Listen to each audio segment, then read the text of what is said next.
A heavily pregnant police officer in Afghanistan has been shot dead by armed men inside her home. Witnesses said Banu Negar had been beaten the previous day after taking down a Taliban flag. The Taliban have told the BBC they had no involvement in her death and are investigating. Across the country, many Afghans are fearful of what the future holds under the new regime. But some, particularly in rural areas, are also relieved that a war that cost the lives of tens of thousands of civilians is finally over. Our correspondent Secunder Kermani with cameraman Malik Mudassir report now from the eastern province of Logar. They've grown up along the front line, but their first taste of peace is bittersweet.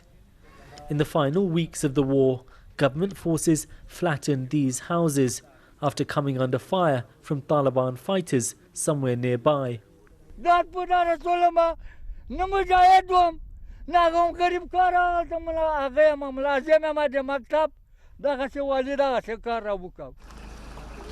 The Afghan army frequently accused the Taliban of firing from residential areas. Either way, civilians have often been caught in the middle of this conflict. Everywhere we go in this village, people are trying to show us signs of the war, where the army used to fire down on the bazaar, where the Taliban used to be based. This ceiling hit by bullets, that shop over there hit by a rocket. This man saying to come with him. The signs of destruction might not look that much, but they've had a devastating impact on people's lives.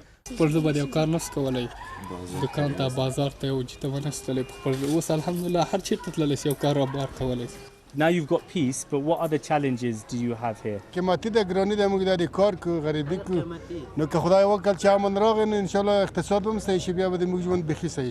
And we are here, and I don't see any women around us.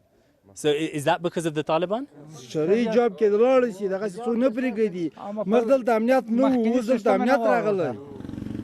In more conservative areas like this, social attitudes do align more closely with those of the Taliban.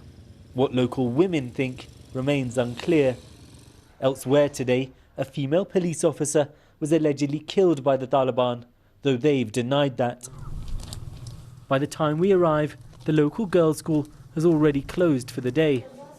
Across much of the country, classes are taking place, but for now, only for primary pupils. This village boys' school is under-resourced and overcrowded, with most taught outside. In the past, lessons would often be interrupted by clashes, the principal tells me.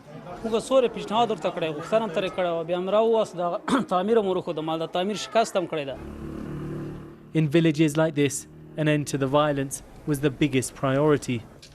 But so many other challenges still remain. Secunder Kermani, BBC News, Logar Province.